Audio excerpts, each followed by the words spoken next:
Welcome, everyone. We're back. Back again for another episode. Another question. Well received, I think, after the last one. Yes. I think we had a comment recently going, "God, this stuff is just absolute drivel." No, we didn't. Do we really? I can't remember. It's on the. It's public. It's for anyone to see if you want. It's not very nice, is it? I thanked them for their comment and said we'd probably put it on the website on the review section. Wow. But feedback noted. We're going to try and keep this one to a little less time than whatever it was, 30. Drivelly, yeah. 30 I think we can do it. I think we can do it in 10 minutes today. I don't really believe it inside. People are here for tension. Yeah. We're talking about tension, people, and tension. We'll bring it in. We've got a couple of exercises for you to try to eliminate unhelpful vocal tension, which we'll save for after the intro. Now, we want to talk a little bit about tension in general because tension has a bad name, of course. Because sorry, you started. I didn't realise you started. What do you mean? Started answering the question. No? Yeah. Okay, I'm going. I hit start. Carry on. Right. Hit start. It is counting down. So yeah, we're talking about vocal tension, and we first want to talk about really how many ways are there to reduce vocal tension or unhelpful vocal tension. Roughly 42,000. But there's probably double that number of ways to pick up vocal tension as well. And let's face it, in pop music, I can't comment on classical because I don't really do anything with it.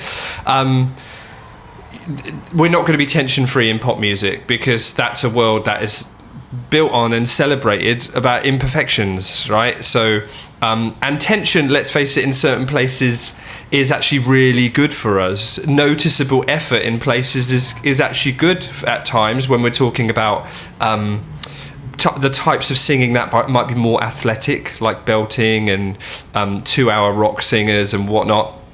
But what we need to get rid of and classify to ourselves as what is unhelpful. What is that insidious tension that just gathers up and stops us from being efficient or stops us from developing our voices? It stops us from joining our voice in the middle and always presents a break. And even sometimes those ones that are a little less obvious but just seem to shorten our careers, which is they're the ones that are really terrible actually, because you can't always feel them, so you need somebody to help you try and diagnose what's going on. But looking at how you pick up tension in general, before you try lots of exercises to reduce tension has its roots in how the synergy of the singing system works. So in very simple terms, posture, breathing, how that breath interacts with the vocal folds and how that sound actually resonates within the vocal tract. If one of those things is sufficiently far enough out of this synergy, then the system will be tense somewhere because it will go into sort of compensation mode. So if you haven't spent a lot of time actually working breath, vocal folds and vowels together, SOVTs is a good way to do that. If you haven't spent a lot of time doing that, do that first, because you're going to have tension if that synergy isn't coming into line a little bit. But if you have, then this episode here is for you. It's a couple of extra things to try and eliminate the unhelpful vocal tensions that might be getting on top of you. And let's face it as well, some of those tensions, for example, might begin in the mind. Apprehension of singing a note may generate a physical tension. So also dealing with mindset could be something that you look at on the side. Lots of things, and yeah, we're not going to address everything, but just to pick up on that point there, and then it's hard for people, I guess, to say, well, is my tension good tension? That is a tricky thing to establish, but I think we do have a sense, a gut feeling of, yeah, I don't feel happy about this.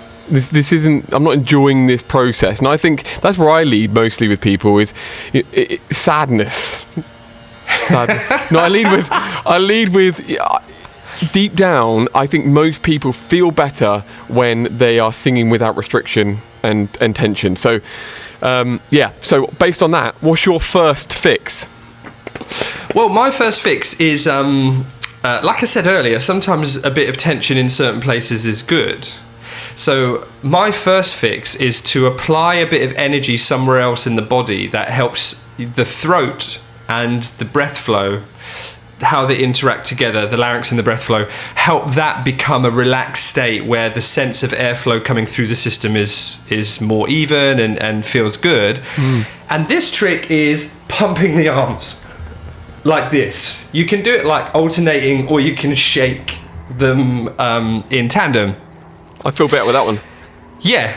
So I quite often do the running one, and the purpose of this is to get the body to kind of shake a little bit. Now, this one's a funny one, right? So if you do this while singing a scale, which is how I like to begin it, and quite often it will be a 5-tone, or it might be an octave, is to take a vowel. I mean, quite often when we're just working through the middle and want to get it going on, we might pick a semi-closed vowel like O, for example. And if the typical behavior of the singer is to hold onto it a little bit, is to almost brace the larynx a little bit, sometimes just small amounts, right? But even a little bit of bracing creates a problem. That means that airflow seems like it just builds up in the throat instead of comes through easily. Now, when you shake your body like this,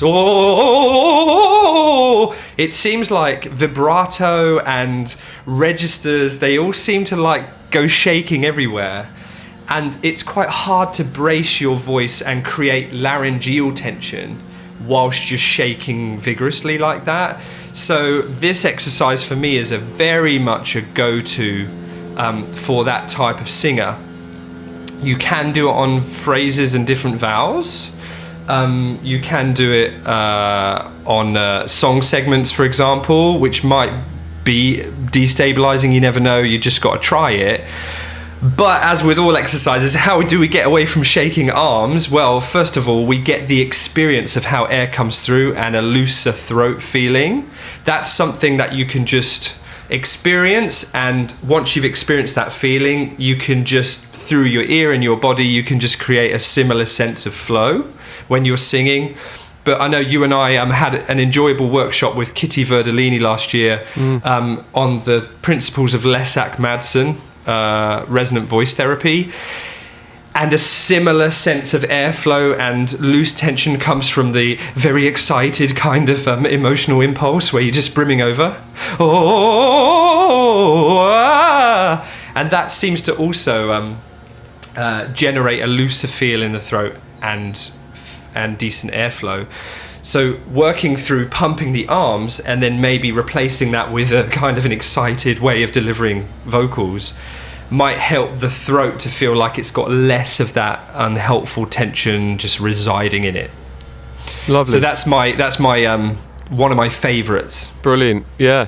And just to add there as well, I think that there could be a situation where some singers. By the way, there's a flipping chainsaw going on over there and a plane going overhead. I'm sorry about the noise. It's not distracting at all.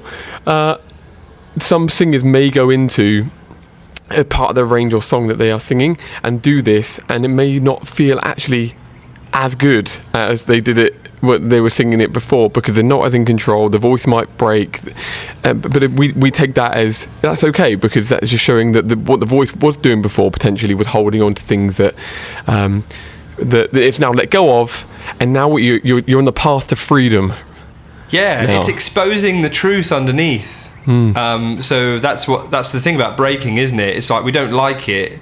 Exactly. It sounds terrible to some people's ears, but it's highlighting what we need to work on, what we need to prioritize. So it's a good thing. Let's celebrate it. In fact, you know. So what have you got up your sleeve? I've got 2 minutes to do this. The E. Anything to do with an E. See you later. And we're talking the E vowel. E vowel, yes. Okay. Well, another way to put this is, how can I make my E vowel awesome? is the game we're playing here, and it is a game. We're gonna look at a particular area of the voice as well, only because we don't want to micromanage, but certain exercises will help us in certain areas of the voice, and so it can almost get to a point where it's actually I wouldn't say pointless, but it doesn't give the same return if we're doing something with the same intention in a different part of the voice. So it's often valuable to segment the voice, and we know the pre-passagio, the approach to the middle part of the voice, the part of the voice where people, if it's going to go wrong, it's likely to go wrong there, and we are likely to recruit a lot of tension here. Why? I mean, spoken voice, continuing that as we ascend, not being in a situation where we completely know how to adjust our voice in these pitches, and so we may be doing things, or may have taught ourselves over the years things to just achieve that sound we want, to just get to that note, and pick up and use whatever you can to just get there. That's it, yeah, right? So whatever the reason, we do see that there's some singers, beginner or even advanced to some degree, will have some sort of weirdness going on here. And there may be some people that say, but isn't E like the worst vowel to use ever? And in contemporary singing, we've noticed that it can cause carnage. Again, is that because of the spoken nature of the way that some people may approach that in their upper register? Possibly, but nevertheless, it's not the vowel, it's you. So. Oh, this is like breaking up with someone. Is it? Yeah. It's not you. It's not you. It's not you, E. It's me. No, I was going to say. I was just going to say. This is just wisdom from. When you blame others, you are avoiding some truths about yourself. Just leave a long pause. Okay, yeah. Do you want to get us, guide us through Get us what? Right. There's a chord for you, if you want one. Just going to look out the window. Any scale you want. Pick a scale. For girls, we're looking at topping out at the E, F, F sharp 4. And for guys, we're talking about topping out around like the B flat, B, maybe the C4, C sharp 4, possibly, depending on the voice. All right. So, any scale, would that be a major third, a minor third, a major third into a fourth? Can you hear that over the... Beautiful. We've got the distortion. The third to fourth, I'm so sorry. The fifth, go to a fifth if you like. And what we're looking at, the sound here is the E. So, ways in which you can approach a comfortable E is maybe starting with a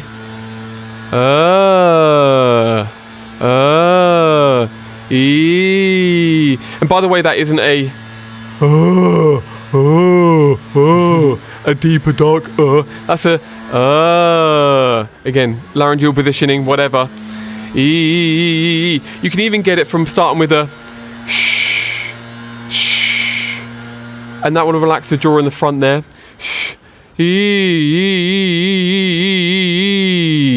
And then you may start to feel a sort of buzziness with that E when you go through it. Can you then take that comfortably, consistently and smoothly on one of these scales that you choose? E. Threw myself on the deep end there, right on the C. E. Does that feel effortless when you're doing it? Does it feel smooth? And that really is the essence of this. Am I feeling comfortable when I'm running on these scales?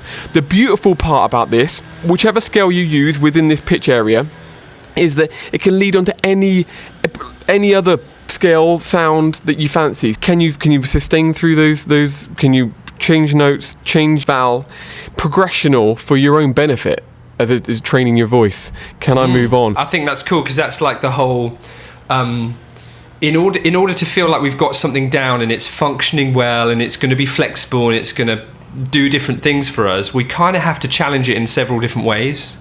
to, like you said, and I think if a lot of singers look at it that way, to go like, okay, I've got this great vowel, this thing is working for me. Now, in different ways, how can I approach the same pitch range and challenge it? And if you can challenge it to success in vibrato and it feels great, and like you say, in different directions, top down, bottom up, it's like it really just proves to you that, okay, this is really functioning well in different environments. It must work on other vowels in songs and in other environments then, right? Like a generalizing the skill. Exactly, yeah. And it doesn't fall apart when we skip away from our crutch, which is essentially what it could end up being if that's what we just continue to do this. Again, what it isn't is E. It may start out that way for you. It may start out like E, wherever you do it. One helper here is our best friend, the puffy cheek, or any other semi-occluded exercise that you fancy. The immediate results with doing the same thing on a puffy cheek, alternating back and forth.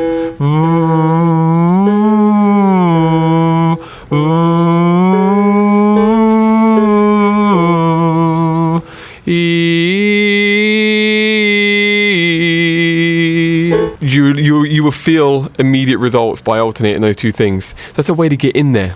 Now that really is the essence of it. Why does it work? What's the scientific back into this? I mean, there's a lot of talk about the tongue moving forward. That gives some space in the throat and movement of the larynx and everything that has to adjust back there in order to make these adjustments as we ascend. There's a lot of talk about that. It's a big player. As we've spoken about before, the fact that the vowel is very inertive, and the coupling of formants can assist in that. A comparable sensation and sound from transitioning from the first formant through that can often assist in that area of the voice, but also down below as well. Yeah, and it's called, like you said earlier, it's a Lesak thing, right? So it's called a Y buzz, and it's called a Y buzz because of how resonant it is, and it tends to, like say, you feel the buzzy sensation, kind of all in the teeth. So yes. if you feel that with low effort, you know you've got like an efficient resonant sound happening. And so your voice's function is likely going to be so much better if that happens under low effort than if you don't really feel anything. Chances are there's a breathy sound underneath or things are tight. So, exactly. Yeah. And on that Lesak point. So resonant. On that Lesak point as well, couple of things. One, you can even, that buzz, you can even sense the shifting of resonance as you ascend if we are remaining in a similar spot. So that you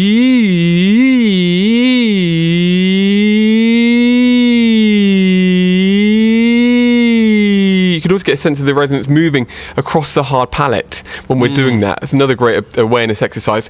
But then secondly, we can add it. This is one of the, as far as I'm aware, again, we're not trained in Lesak. And what I like about Lesak is that the Lesak Madsen approach is that apparently you don't actually have to be trained. They're not like, this is stay away. It's you can use the principles, but it's better to be trained. Let's be real. Joining yours with this, which is kind of the shaky E. So it's